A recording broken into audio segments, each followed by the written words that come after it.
ఒంటరిగా ఉన్నా సంతోషంగా ఉండే వారి రహస్యం ఇదే.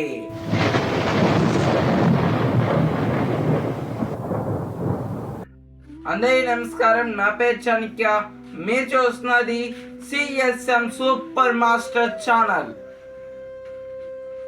ఒంటరిగా ఉన్నప్పటికీ కొందరు సంతోషంగా ఎలా ఉంటారో ఆచార్య చాణక్యుడు తన నీతి శాస్త్రంలో వివరించారు. ఈ రోజుల్లో 2 రకాల మనుషులు కనిపిస్తారు. కొందరు ఎంత మందిలో ఉన్నా ఎప్పుడు బాధగానే ఉంటారు. మరి కొందరు ఒంటరిగా ఉన్నా సంతోషంగా ప్రశాంతంగా ఉంటారు.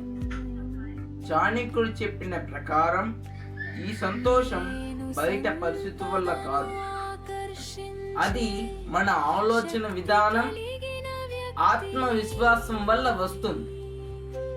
తమను తాము బాగా అర్థం చేసుకున్న వ్యక్తులకు ఇతరుల సాంగత్యం ఎప్పుడూ అవసరం ఉండదు. ఒంటరిగా ఉండడం బాధ కాదు, అది మనల్ని మనం తెలుసుకునే మంచి అవకాశం అని చాణక్యుడు చెప్పాడు. తమను తాము గౌరవించుకునే వ్యక్తులు ఒంటరితనంతో బాధపడరు.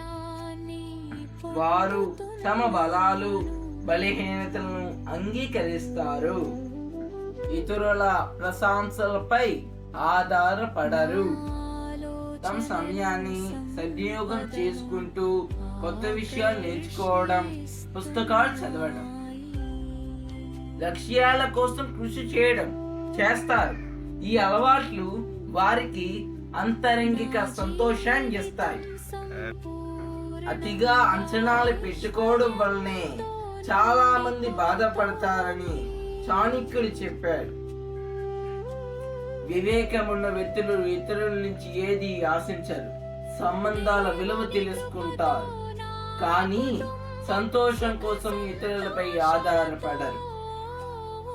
ఎవరు సాయం చేసినా స్వీకరిస్తారు, చేయకపోయినా నిరాశ చెందరు. ప్రశాంతమైన మనసు ఉన్న వ్యక్తులు ఎప్పుడూ సమన్వయంతోనే ఉంటారు.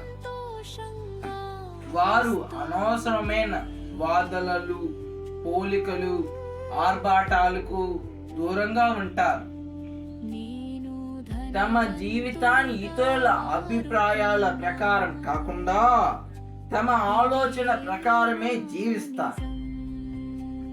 నిజమైన సంతోషం బయట నుంచి కాదు, మనలోనే ఉంటుందని వారు అర్థం చేసుకుంటారు. ఈ వీడియో మీకు నచ్చితే లైక్ చేయండి, షేర్ చేయండి, సబ్స్క్రైబ్ చేయండి.